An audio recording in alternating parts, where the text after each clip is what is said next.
தமிழகத்தின் தலைநகரான் சென்னையின் தலையாய பிரச்சனைகள் குறித்து அலசும் நிகழ்ச்சிதான் இந்த தலைநகரம்.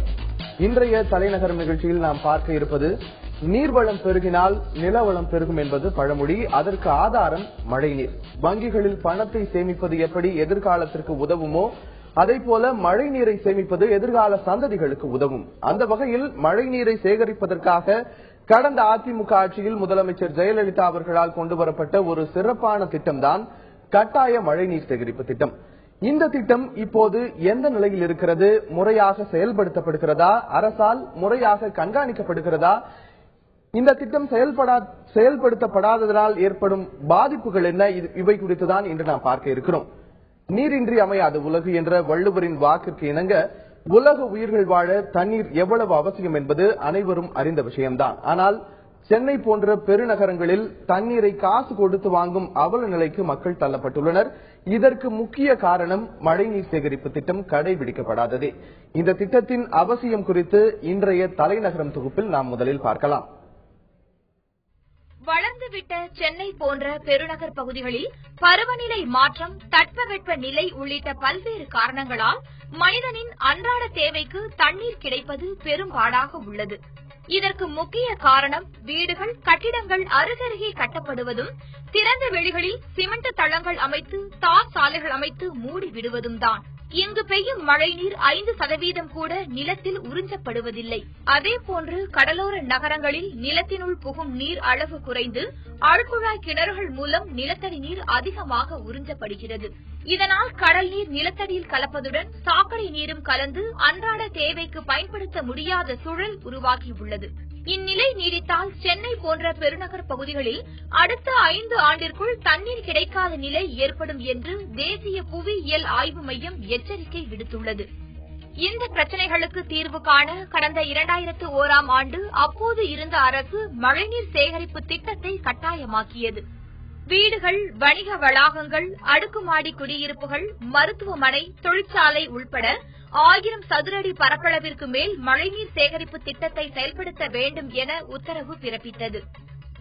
இந்த திட்டத்தை தீவிரப்படுத்தும் வகையில் மழைநீர் சேகரிக்கப்படாத கட்டிடங்களுக்கு வழங்கப்பட்டு வரும் குடிநீர் இணைப்பு துண்டிக்கப்படும் என எச்சரித்தது. புதிதாக கட்டப்படும் கட்டிடங்களின் வரைபடத்தில் மழைநீர் சேகரிப்பு திட்டத்தின் விவரம் இடம்பெற்றிருந்தால் மட்டுமே கட்டிட அனுமதி வழங்கப்படும் என்றும் அறிவிக்கப்பட்டது. சிறிது காலம் முறையாக கடைபிடிக்கப்பட்ட இத்திட்டம் நாளடைவில் மக்கள் மத்தியில் முக்கியத்துவத்தை இழந்துவிட்டது. இதனால் வீடுகள், பிற கட்டிடங்களில் அமைக்கப்பட்ட மழைநீர் சேகரிப்பு கட்டமைப்பை முறையாக பராமரிக்க தவறிவிட்டனர்.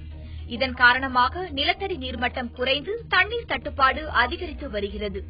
எனவே மழைநீரின் தேவை, நிலத்தடி நீர்மட்டத்தின் அவசியத்தை மக்கள் புரிந்து கொண்டால் மட்டுமே எதிர்கால தண்ணீர் தேவையை நிறைவு செய்ய முடியும். காலத்தின் அவசியத்தை புரிந்து கொண்டு நிலத்தடி நீர்மட்டத்தை உயர்த்த மக்கள் கட்டாயமாக மழைநீர் சேகரிப்பு திட்டத்தை மீண்டும் நடைமுறைப்படுத்த வேண்டும். தமிழகத்தில் கடந்த 2001ஆம் ஆண்டு முதல் கட்டாய மழைநீர் சேகரிப்பு திட்டம் அமலில் உள்ளது. புதிதாக கட்டப்படும் கட்டடங்களுக்கு வரைபட அனுமதி கோரும்போது கட்டாய மழைநீர் சேகரிப்பு திட்டம் அந்த வரைபடத்தில் இருந்தால் மட்டுமே அனுமதி வழங்கப்படும். ஆனால் அதற்கு பிறகு அந்த கட்டிடத்தில் மழைநீர் சேகரிப்பு திட்டம் செயல்படுத்தப்பட்டுள்ளதா என்று கண்காணிக்கிறார்களா என்றால் அதில் சந்தேகமே உள்ளது. இது குறித்த கூடுதல் தகவல்களை தருவதற்காக நமது செய்தியாளர் கோகுல் சாந்தோமிலிருந்து காத்திருக்கிறார். கோகுல், சொல்லுங்க, இந்த மழைநீர் சேகரிப்பு திட்டத்தின் அவசியம் என்ன? இதனால் இந்த திட்டம் செயல்படுத்தப்படாததனால் ஏற்படும் பாதிப்புகள் என்ன? நிச்சயமாக அல்தாப், அதாவது மழைநீரை ஒன்றாக திரட்டி சேமிக்கக்கூடிய திட்டம் தான் இந்த மழைநீர் சேமிப்பு திட்டம். மழையில ஒரு பெய்யக்கூடிய தண்ணியில 40% கடல்ல கலப்பதாகவும், 35% பூமிக்கு அடியில உறிஞ்சப்படுவதாகவும், 10% அந்த மண் ஈரப்பதத்துக்காக பயன்படுவதாகவும் கணக்கிடப்பட்டிருக்கு. ஆனால் தற்பொழுது கிணறுகள் மூலம் ஆழ்குழாய் கிணறுகள் மூலம் நிலத்தடி நீர் உறிஞ்சப்படுவதால் ஒரு 5% தண்ணி கூட ஈரப்பதம் உறிஞ்சப்படுவதில்லை என தற்பொழுது அந்த இது கணக்கிடப்பட்டிருக்கு. இந்த தண்ணீர் மட்டும் வந்து குடிக்கிறதுக்கு மட்டும்தான் தண்ணி தேவைப்படுதா அப்படிங்கிற பாத்தீங்கன்னா அது மட்டும் இல்லாமல் விவசாயம், மற்ற தொழிற்சாலைகள் உள்ளிட்ட எல்லா துறைகளுக்கும் வந்து இந்த தண்ணீரோட தேவைப்படுகிறது. இதனையொட்டி தமிழக அரசு வந்து 2001ஆம் ஆண்டு மழைநீர் சேமிப்பு திட்டத்தை கொண்டு வந்தாங்க. ஒவ்வொரு வீடுகள்லையும், கட்டிடங்கள்லையும், அலுவலகங்களையும், மருத்துவமனைகளையும், தொழிற்சாலைகளையும், பள்ளிகளையும், கல்லூரிகளையும் உள்ளிட்ட அனைத்து இடங்களையும் கட்டாயமாக மழைநீர் சேமிப்பு திட்டம் வந்து செயல்படுத்தப்படணும் அப்படிங்கிற மாதிரி தமிழக அரசு ஒரு கட்டாய திட்டத்தை கொண்டு வந்தாங்க. திட்டம் கொண்டு வந்து ஏறக்குறைய ஒரு 12 வருடங்கள் ஆகியதால் தற்பொழுது கிடப்பில் போட்டிருப்பதாக பொதுமக்கள் மத்தியில் சொல்லப்படுகிறது. நம்ம இருக்கக்கூடிய இந்த வீட்டில் தான் இந்த மழைநீர் சேமிப்பு திட்டம் அமைக்கப்பட்டிருக்கு. அந்த திட்டம் எப்படி செயல்படுத்தப்படுதுன்னு பாத்தீங்கன்னா, ஒரு பைப் இருக்கு. அதாவது மழைநீரை வந்து 2 விதத்துல சேமிக்கலாம். ஒன்னு வந்து மாடியில பெய்யக்கூடிய தண்ணீரை வந்து குழாய்கள் வழியாகவும், மற்றபடி நிலத்துல கீழே வந்து பெய்யக்கூடிய தண்ணீரை வந்து நிலத்தடி நீரை வந்து ஒரு குழாய்கள் அமைத்து ஒரு சம்பு தொட்டிகள் மூலம் வந்து சேமிக்கலாம் அப்படிங்கிற மாதிரி சொல்றாங்க. நம்ம இருக்கக்கூடிய இந்த வீட்டுல வந்து குழாய்கள் வந்து அமைக்கப்பட்டிருக்கு. அந்த பைப் வந்து பைப்பின் வழியாக இந்த தொட்டிக்கு வருது தண்ணி. இந்த தொட்டி வந்து அந்த தண்ணியை சுத்தப்படுத்துவதற்காக ஒரு வடிகட்டி வைக்கப்பட்டிருக்கு. அந்த வடிகட்டி மூலம் ஒரு குழாய் வழியாக சம்பு தொட்டிக்கு வருது. அந்த சம்பு தொட்டி மூலம் வந்து அன்றாட வாழ்க்கைக்கு நமக்கு என்னென்ன தண்ணி குடிக்கிறதுக்கோ, நம்ம வீட்டு உபயோகத்திற்கு தேவைப்படுகிற தண்ணியை வந்து பயன்படுத்திக்கலாம் அப்படிங்கிற மாதிரி இந்த மழைநீர் சேகரிப்பு திட்டம் வந்து செயல்படுத்தப்படுகிறது. இதே திட்டத்தை வந்து நிலத்தடி நீரை உயர்த்துவதற்காக, முக்கியமாக தற்போது நிலத்தடி நீர் மட்டம் வந்து குறைந்திருப்பதாகவும் அந்த நிலத்தடி நீர் மட்டத்தை உயர்த்துவதற்காக செயல்படுத்த வேண்டும் அப்படிங்கிற மாதிரி தமிழக அரசு திட்டத்தை கொண்டு வந்தாங்க. அதன் மூலம் வந்து இந்த கிணறுகளுக்கு, இந்த குழாய் வழியாக கிணறுகளுக்கு சென்று கிணறுகள் மூலம் வந்து மோட்டர் மூலம் அன்றாட வாழ்க்கைக்கும் பயன்படுத்துவது மட்டுமல்லாமல் நிலத்தடி நீர்மட்டத்தை உயர்த்த முடியும் அப்படிங்கிறதுக்காக இந்த திட்டம் கொண்டு வரப்பட்டது. சென்னை மாநகரத்தை பொறுத்தளவு அதிக அளவில் தற்பொழுது பொதுமக்களுடைய மக்கள் தொகை பெருக்கம் அதிகமாகிவிட்டது. அருகருகே வந்து கட்டிடங்கள் பெருகிவிட்டன, அடுக்குமாடி குடியிருப்புகள் வந்து அருகருகே பெருகிவிட்டன. இந்த நிலையில இந்த திட்டம் வந்து முழுமையாக செயல்படுத்தப்படாத ஒரு சூழ்நிலை உருவாயிருக்கு. இந்த திட்டத்தை கண்காணிக்கிறதுக்காக குடிநீர் வடிகால் வாரியம் வந்து ஒரு 2 ஆண்டு மாதத்திற்கு, அதாவது 2 மாதத்துக்கு ஒரு முறை வந்து இதை கண்காணிப்பதற்காக ஏற்கனவே வந்து அரசால் வந்து அறிவுறுத்தப்பட்டது. ஆனால் வந்து தற்பொழுது அந்த குடிநீர் வடிகால் வாரியம் இந்த திட்டத்தை வந்து பொதுமக்கள் வந்து செயல்படுத்துறாங்களா அப்படிங்கறத குறித்து கண்காணிப்பது இல்லை என்பதுதான் முக்கியமான ஒரு குற்றச்சாட்டா இருக்கு. இதை கண்காணித்தால் பொதுமக்கள் வந்து இந்த திட்டத்தின் மூலம் வந்து அதிக அளவிலான பயன்களையும், அன்றாட தேவைக்கு தண்ணீரை மட்டும் இல்லாமல் நிலத்தடி நீரை உயர்வதன் மூலம் பிற்காலத்தில் வரக்கூடிய தண்ணீர் பஞ்சத்தை போக்க முடியும் என்கிறது முக்கியமான ஒரு எதிர்பார்ப்பாகவும் கருத்தாக இருக்கு. அல்தாப் கோகுல், இப்போ இந்த கட்டாய மழைநீர் சேகரிப்பு திட்டம் செயல்படுத்தப்படலனா அந்த கட்டடத்தின் மீது எடுக்கப்படும் நடவடிக்கை என்ன? இது குறித்த கூடுதல் தகவல் இருக்கா? நிச்சயமாக அல்தாப், அதாவது வந்து இந்த திட்டத்தை செயல்படுத்த, அதாவது ஒரு வீடு கட்டுறோம், ஒரு அடுக்குமாடி குடியிருப்பு கட்டுறோம்னா அதுக்காக ஒரு திட்ட மதிப்பீடு, அந்த கட்டிடத்திற்கான வரைபடம் தயாரிக்கப்படுது. அந்த வரைபடத்தில் வந்து மழைநீர் சேகரிப்பு திட்டத்திற்கான திட்ட மதிப்பீடு அந்த வரைபடத்தில் இடம்பெற வேண்டும். அப்படி இடம்பெறவிடாவிட்டால் அந்த திட்டத்திற்கு, அந்த அடுக்குமாடி கட்டிடம் கட்டுவதற்கான அனுமதி மறுக்கப்படும் என சென்னை மாநகராட்சி தரப்புல ஏற்கனவே தெரிவிக்கப்பட்டிருக்கு. இது குறித்து கடந்த 1 வருடத்துக்கு முன்பு மேயர் கூட மாநகர மட்டத்தில் பேசும்போது கட்டாயம் மழைநீர் சேமிப்பு திட்டத்தை ஒவ்வொரு பொதுமக்களும் வந்து நடைமுறைப்படுத்தணும், ஒவ்வொரு அலுவலகங்களை நடைமுறைப்படுத்தணும், ஒவ்வொரு மருத்துவமனைகளையும், தொழிற்சாலைகளையும், பள்ளிகளையும், வீடுகளையும் அனைத்திலையும் நடைமுறைப்படுத்தணும். இது போன்று நடைமுறைப்படுத்தாவிட்டால் அந்த வீடுகளுக்கான குடிநீர் இணைப்பு ரத்து செய்யப்படும், கழிவுநீர் இணைப்பு ரத்து செய்யப்படும் என சென்னை மாநகர மேயர் வந்து மாமன்ற கூட்டத்திலே ஒரு வருடத்திற்கு முன்பு அறிவித்தார். ஆனால் அந்த திட்டத்தை வந்து அதிகாரிகள் கண்காணிக்கிறாங்களா, குடிநீர் வடிகால் வாரியத்தை கண்காணிக்கிறாங்களா அப்படிங்கிறது ஒரு கேள்விக்குறியா இருக்கு. தற்பொழுது இந்த தொட்டியை பாக்குறீங்க, நிலத்தடி மூலம், அதாவது சாலைகளை ஓடக்கூடிய தண்ணீரை வந்து இந்த தொட்டி மூலம், இது போன்ற தொட்டிகள் மூலம் இந்த வீட்டுல சேமிச்சுக்கிட்டு இருக்காங்க. இந்த இது வந்து வெளியில வந்து சாலையோரத்துல தண்ணி போய் ரோட்ல போய் அடுத்த வீட்டுல பாத்தீங்கன்னா தண்ணி சண்டை நடக்கும். எங்க வீட்டுல உன் தண்ணி எங்க வீட்டுக்கு வந்துருச்சு, அந்த வீட்டுல இருந்து தண்ணி வந்துருச்சு அப்படி மாதிரி சண்டை கூட போடுவாங்க. இது போன்ற சண்டைகள் கூட இல்லாமல் அவங்கவுங்க வீட்டுல வரக்கூடிய தண்ணியில இது போன்ற தொட்டியில சேமிச்சா அன்றாட வாழ்க்கைக்கு பயன்படுத்துவது மட்டும் இல்லாமல் நிலத்தடி நீர்மட்டத்தை உயர்த்தி எதிர்காலத்தில் இது போன்ற ஒரு தண்ணீர் பஞ்சத்தை போக்குவதற்கு உதவியாக இருக்கும் அப்படிங்கறதா மக்கள், இந்த அரசோட திட்டமா இருக்கு. இதை மக்கள் வந்து ஒரு விழிப்புணர்வோடு இருந்து செயல்படுத்த வேண்டும் என்பதுதான் அனைவருடைய எதிர்பார்ப்பா இருக்கு. அல்தாப், ஜனவரி மாதத்தில் சென்னை உட்பட தமிழகத்தின் 22 மாவட்டங்களில் நிலத்தடி நீர்மட்டம் குறைந்துள்ளது. கடந்த 4 ஆண்டுகளில் இல்லாத அளவு இந்த வருடம் நிலத்தடி நீர்மட்டம் வெகுவாக குறைந்துள்ளதாக பொதுப்பணித்துறை அதிகாரிகள் தெரிவித்துள்ளனர். மழைநீர் சேகரிப்பு திட்டம் சென்னையில் கண்காணிக்கப்படுகிறதா, முறையாக செயல்படுத்தப்படுகிறதா என்பது குறித்து விவாதித்துக் கொண்டிருக்கிறோம். நமது செய்தியாளர் கோகுல் நேரலையில் காத்திருக்கிறார். கோகுல் சொல்லுங்க, இப்போ ஒரு கட்டடம் கட்டணும்னா முதல்ல அந்த கட்டடத்தோட பிளான்ல மழைநீர் சேகரிப்பு திட்டம் இருந்தால் மட்டுமே அந்த திட்டத்திற்கு அனுமதி வழங்கப்பட்டுச்சு. இப்போதும் அந்த முறை நடைமுறையில் இருக்கா? இது கண்காணிக்கப்படுகிறதா? நிச்சயமாக அல்தாப், அதாவது ஏற்கனவே அறிவித்தது போல மாமன்ற கூட்டத்திலே இது குறித்து அறிவிக்கப்பட்டது. சென்னை மாநகரத்தில் இருக்கக்கூடிய தற்பொழுது தண்ணீர் தேவையை பயன்படுத்தி கண்டிப்பாக மழைநீர் சேமிப்பு திட்டத்தை ஒவ்வொரு பொதுமக்களும் ஒவ்வொரு அலுவலகத்திலையும் ஒவ்வொரு வீட்டிலையும் ஒவ்வொரு பள்ளிகள்ல கல்லூரிகள்ல அனைத்து துறைகளிலையும் கண்டிப்பாக நடைமுறைப்படுத்த வேண்டும். அப்படி நடைமுறைப்படுத்தாவிட்டால் இது குறித்து மாநகராட்சி அதிகாரிகளும் குடிநீர் வடிகால் வாரிய அதிகாரிகளும் கண்காணித்து அந்த அலுவலகங்களுக்கும் அந்த வீடுகளுக்கும் கண்டிப்பாக குடிநீர் இணைப்பு ரத்து செய்யப்படும் என அதிகாரிகள் தரப்புல தெரிவிக்கப்பட்டது. ஆனால் சென்னையில 10 லட்சத்துக்கு மேற்பட்ட கட்டிடங்கள் இருக்கு. நம்ம மாநகராட்சி அலுவலக அதிகாரிகளிடம் கேட்டபோது 3 லட்சம் கட்டிடங்கள்ல மட்டுமே இது போன்ற மழைநீர் சேகரிப்பு திட்டம் நடைமுறைப்படுத்தப்பட்டிருக்கு.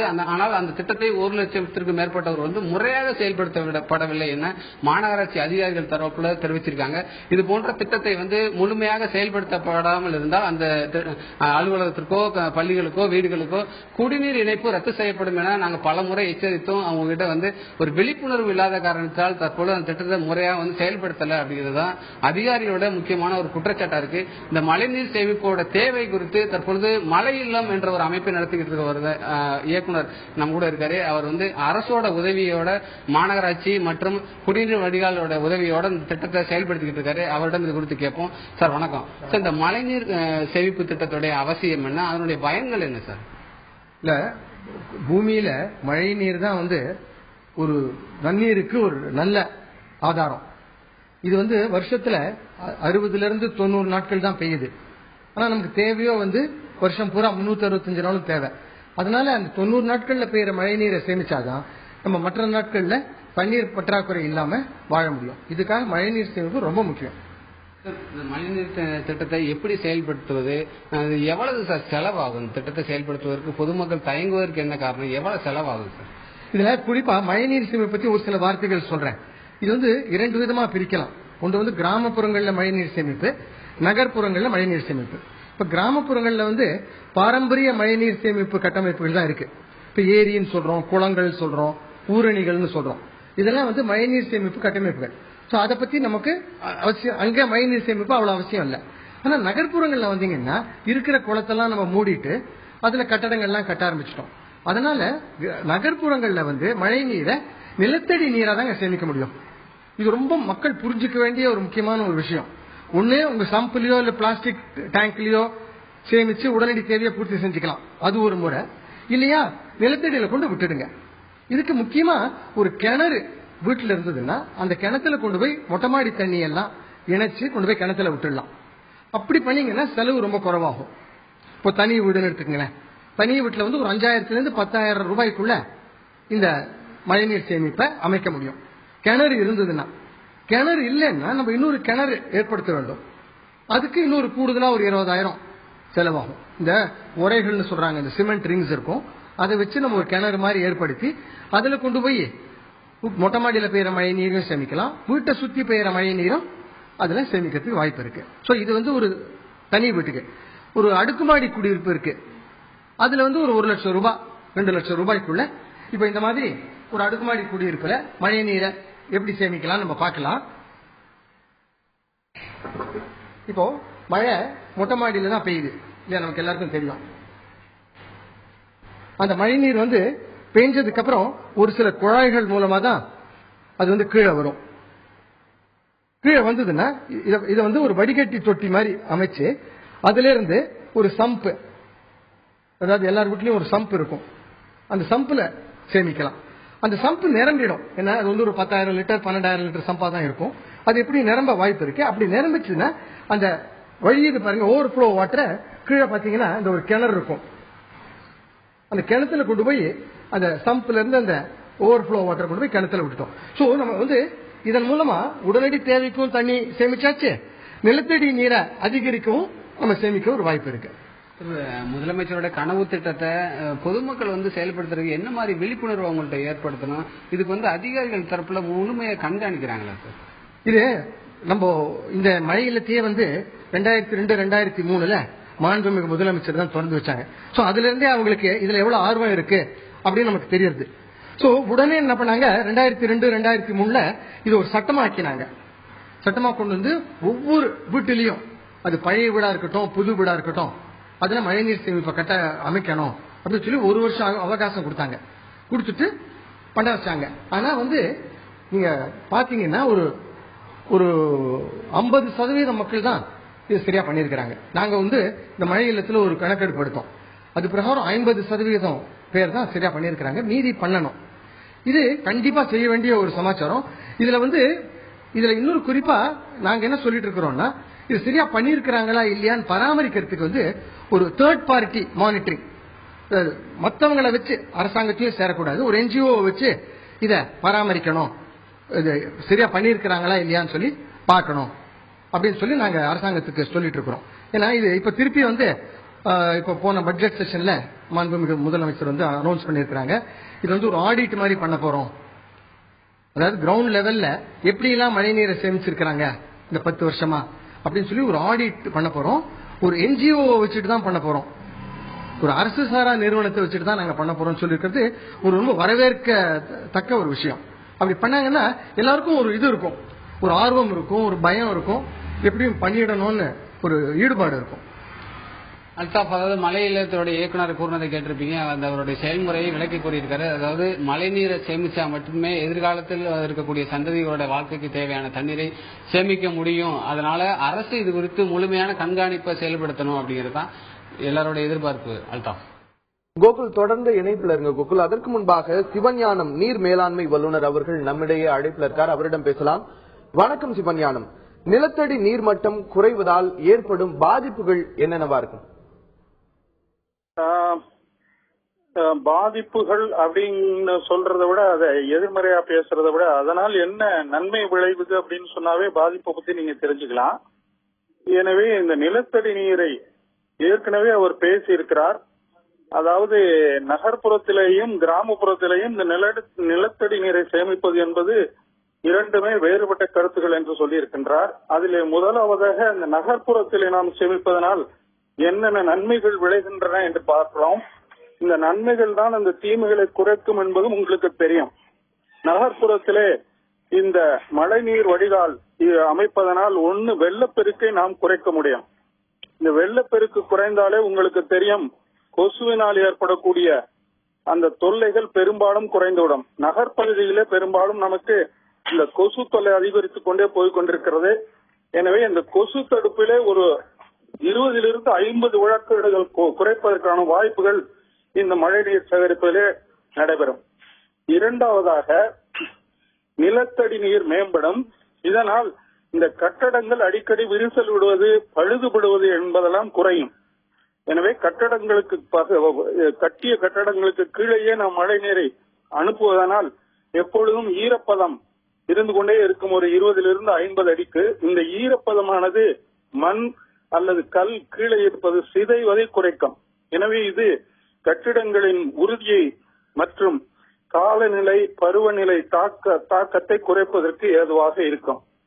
மூன்றாவதாக பார்த்தீர்கள் என்றால், இந்த நாங்கள் பௌதிக சிதைவு என்று சொல்வோம், அந்த சிதைவையும் இது குறைக்கும். எனவே இந்த மண் கல் இவைகள் எல்லாம் தங்களுடைய வயசு என்று சொல்கிறீர்களோ அதை குறைந்து போவதிலிருந்து அப்படியே பாதுகாக்கப்படும். இவைகளெல்லாம் நகர்ப்புறத்திலே ஏற்படக்கூடிய நன்மைகள், அல்லது இவையெல்லாம் நகர்ப்புறத்திலே இந்த தீமைகளை குறைக்க ஏதுவாகும். இதே போன்று கிராமப்புறத்திலே இது மழைநீர் சேகரிப்பு என்பது கிராமத்திலே ஊர்ப்புறத்திலே சேமிப்போம் என்றால், ஒன்று கொசு தொல்லையிலிருந்து ஓரளவு விடுபட முடியும்.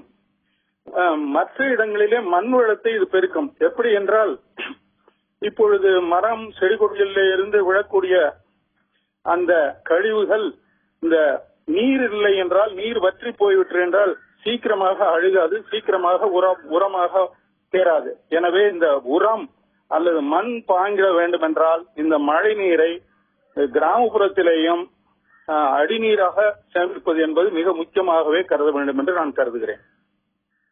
நிலத்தடி நீர் மட்டம் குறைவதனால் ஏற்படும் பாதிப்புகள் குறித்தும் மழைநீர் சேகரிப்பு திட்டத்தினால் ஏற்படும் நன்மைகள் குறித்தும் உங்களுடைய கருத்துக்களை பகிர்ந்து கொண்டமைக்கு நன்றி சிவஞானம்.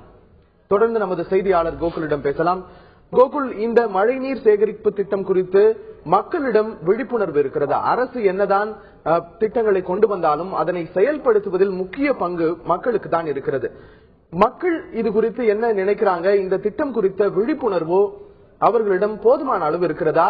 இந்த திட்டம் குறித்த விழிப்புணர்வை ஏற்படுத்துவதற்காக அரசு ஏதேனும் நடவடிக்கை எடுத்திருக்கிறதா?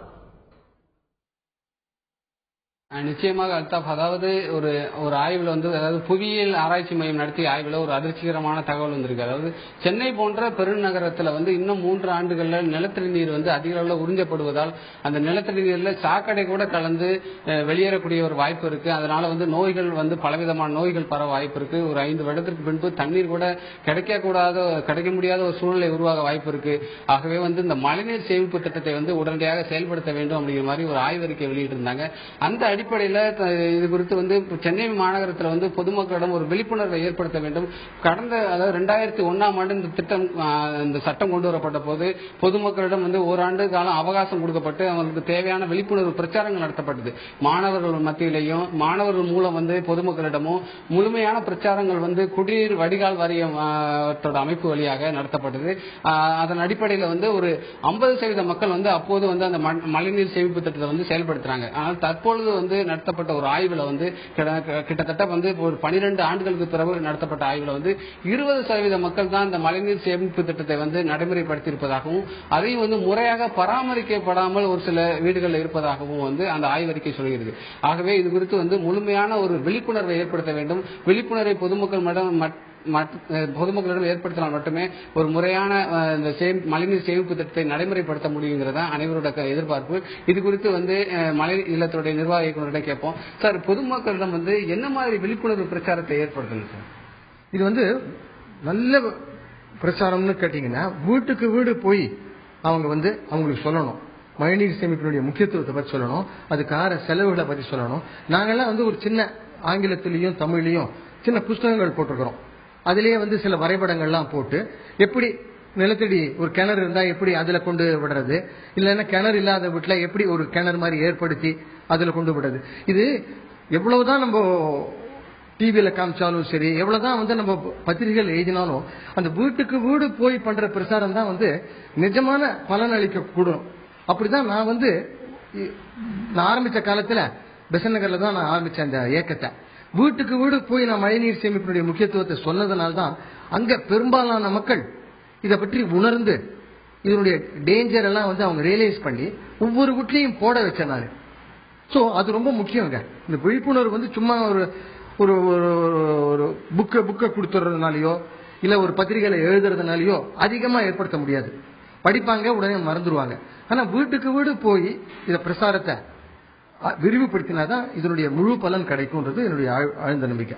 இந்த திட்டம் செயல்படுத்தப்பட்டு கிட்டத்தட்ட ஒரு 12 ஆண்டுகள் ஆச்சு. இந்த திட்டம் செயல்படுத்தப்பட்டனால எவ்வளவு நிலத்தடி நீர் உயர்ந்திருக்கு சார்? இதுல என்ன சொல்லணும்னா 2002 2003 இந்த சட்டம் வந்தது. அதுக்கப்புறம் 3ஆம் வருஷம் 4ஆம் வருஷம் மழை சரியா பெய்யல சார். மழைநீர் சேமிப்பு கட்டமைப்புகள் அமைத்தினா மட்டும் போராது, மழையும் பெய்யணும். மழை பெய்ஞ்சாதான் சேமிக்க முடியும். 2005ல ஒரு நல்ல மழை பெய்ஞ்சது சென்னையில. 130 சென்டிமீட்டருக்கு பதிலாக 250 சென்டிமீட்டர் பெஞ்சது. அப்போ நாங்க ஒரு ஆய்வு நடத்தினோம். அந்த ஆய்வின் பிரகாரம் நிலத்தடி நீர்மட்டம் 20 அடி உயர்ந்து காணப்பட்டது. எல்லா கிணறும் வத்தி போன கிணறுகள்லாம் தண்ணி வர ஆரம்பிச்சிருக்கு.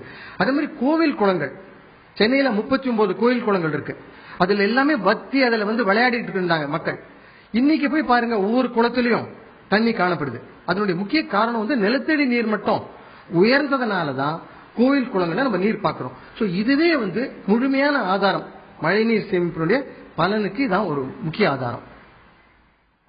அதாவது பொதுமக்களிடம் நேரடியாக விழிப்புணர்வை ஏற்படுத்த வேண்டும். எதிர்காலத்தில் இந்த தண்ணீர் பஞ்சத்தால் என்னென்ன பிரச்சனைகள் வர இருக்குது அது குறித்து ஒரு முறையான விழிப்புணர்வை ஏற்படுத்தினால் மட்டுமே மழைநீர் சேகரிப்பு திட்டத்தை முழுமையாக செயல்படுத்த முடியும் அப்படிங்கிறது தான் ஒட்டுமொத்த பொதுமக்களுடைய சமூக ஆர்வலர்கள் மற்றும் இந்த சமூக நல அமைப்புகளுடைய எதிர்பார்ப்பாக உள்ளது. அல்தாப், குறைந்து வரும் பருவமழை, நீர்நிலைகளில் இருந்து மணல் எடுத்தல் போன்ற காரணங்களால் நிலத்தடி நீர் ஆதாரம் குறைந்து வரும் இந்த காலகட்டத்தில் மழைநீர் சேகரிப்பை கட்டாயம் பின்பற்றுவதன் மூலம் நம்மை நாமே பாதுகாத்துக் கொள்ள முடியும் என்பதில் ஐயமில்லை. இறுதியாக, இந்த பூமி நமது முன்னவர்கள் நமக்கு கொடுத்த சொத்தல்ல, நாம் இஷ்டத்திற்கும் அனுபவித்து விட்டு செல்வதற்கு. நமது சந்ததியிடம் நாம் வாங்கியிருக்கும் கடன். அவர்களுக்கு கொஞ்சமாவது நிலத்தடி நீரையும் நீர் ஆதாரத்தையும் விட்டு செல்வோம். மீண்டும் நாளை நகரின் முக்கிய பிரச்சனையோடு உங்களை சந்திக்கிறோம். நன்றி.